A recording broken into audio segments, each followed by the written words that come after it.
नमस्कार। आज बात होगी एक बहुत ही असाधारण यात्रा की। एक ऐसे राजकुमार की कहानी जिसने सच की तलाश में अपना राजपाट, अपना परिवार और हर तरह की सुख सुविधा को पीछे छोड़ दिया। ये कहानी है गौतम बुद्ध के ज्ञान की ओर जाने वाले मार्ग की। तो चलिए सबसे पहले और सबसे बड़े सवाल से ही शुरू करते हैं। जरा सोचिए, एक ऐसा इंसान जिसके पास दुनिया की हर खुशी, हर ऐशो आराम था, उसे आखिर ऐसी क्या जरूरत आन पड़ी कि वो सब कुछ छोड़कर एक साधारण सा भिक्षु बन गया? असल में यही सवाल तो इस पूरी कहानी के दिल में है। तो कहानी शुरू होती है एक आलीशान महल की चार दीवारी के अंदर। एक ऐसी जगह जहां एक राजकुमार का जीवन बड़े ही लाड़ प्यार और कह सकते हैं एक सुरक्षा के घेरे में बीत रहा था। नाम था उनका सिद्धार्थ गौतम। कपिल वस्तु के राजकुमार थे और सब यही मानकर चल रहे थे कि वो आगे चलकर एक महान राजा बनेंगे। उनके पिता ने तो इस बात का पूरा इंतजाम कर रखा था कि सिद्धार्थ तक किसी भी तरह का दुख, दर्द या कोई भी तकलीफ कभी न पहुंच पाए। उन्हें महल के बाहर की दुनिया की जो कड़वी सच्चाई होती है ना, जैसे बुढ़ापा, बीमारी और मौत, इन सब से पूरी तरह से बिल्कुल अनजान रखा गया था। लेकिन सच को भला कब तक दीवारों में कैद करके रखा जा सकता है?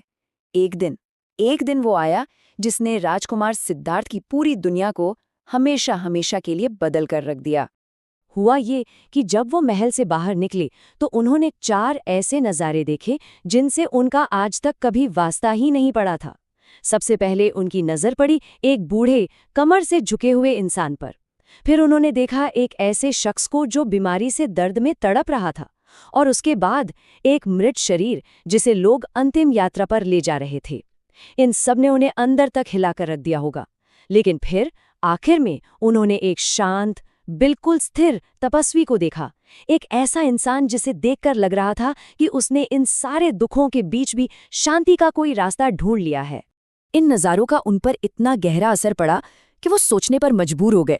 उन्हें ये एहसास हुआ कि अरे, बुढ़ापा, बीमारी और मौत, ये तो जीवन की वो सच्चाई है जिससे कोई नहीं बच सकता, कोई भी नहीं।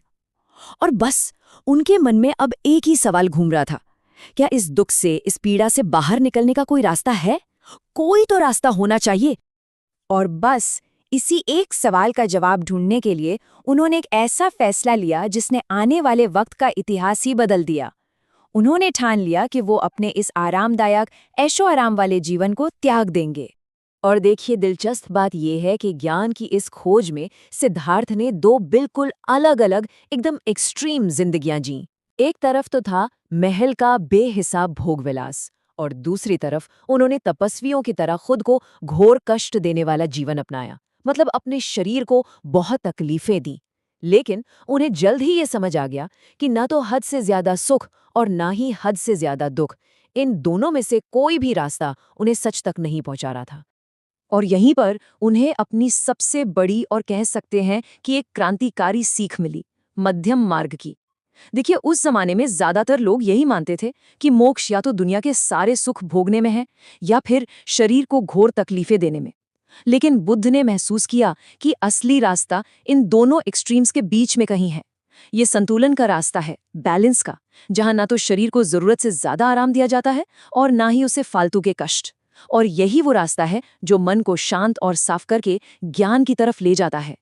तो मध्यम मार्ग की इसी नई समझ के साथ वो अपनी यात्रा के सबसे सबसे जरूरी पड़ाव पर आ पहुंचे। वो पड़ाव था ज्ञानोदय का, यानी बुद्धत्व की प्राप्ति का। वो गया, पहुंचे और वहां एक पीपल के पेड़ के नीचे, जिसे आज हम सब बोधि वृक्ष के नाम से जानते हैं, वो ध्यान में बैठ गए। और उन्होंने मन में ये पक्का इरादा कर लिया कि जब तक उन्हें जीवन के परम सत्य का ज्ञान नहीं हो जाता, वो उस जगह से नहीं उठेंगे। और फिर उसी पेड़ के नीचे, ध्यान की एकदम गहरी अवस्था में, उन्हें ज्ञान मिला। सिद्धार्थ गौतम अब बुद्ध बन चुके थे। बुद्ध यानी एक जागा हुआ इंसान, एक ऐसा इंसान जिसने दुख की वजह और उससे आजाद होने के रास्ते को पूरी तरह से एकदम साफ साफ समझ लिया था। ये अज्ञान और पीड़ा के खत्म हो जाने की अवस्था थी। और ज्ञान पाने के बाद उन्होंने अपनी बाकी की पूरी जिंदगी अपनी सीख को, अपनी समझ को दूसरे लोगों के साथ बांटने में लगा दी। और इसी को धर्म कहा गया। उनकी टीचिंग्स का जो पूरा सार है ना, वो इन चार आर्य सत्यों में मिलता है। इसे एक तरह से जीवन की समस्या का एक सीधा साधा डायग्नोसिस समझ सकते हैं। पहला सच, जीवन में दुख है, ये हम सब जानते हैं, चाहे वो छोटा हो या बड़ा। दूसरा सच, इस दुख की एक वजह है, और वो वजह है हमारी कभी न खत्म होने वाली इच्छाएं, हमारा चीजों से जुड़ाव।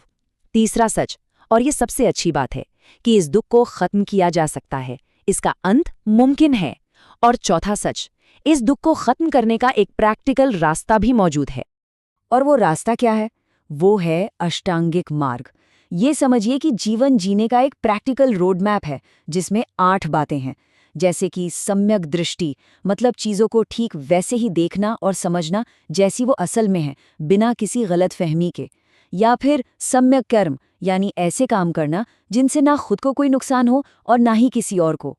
और ये कोई बहुत सख्त नियमों की लिस्ट नहीं है, बल्कि एक गाइड की तरह है जो हमें धीरे धीरे दुख से आज़ादी और मन की शांति की तरफ लेकर जाता है। और ये सब हमें आज के आखिरी सवाल पर लाकर खड़ा करता है।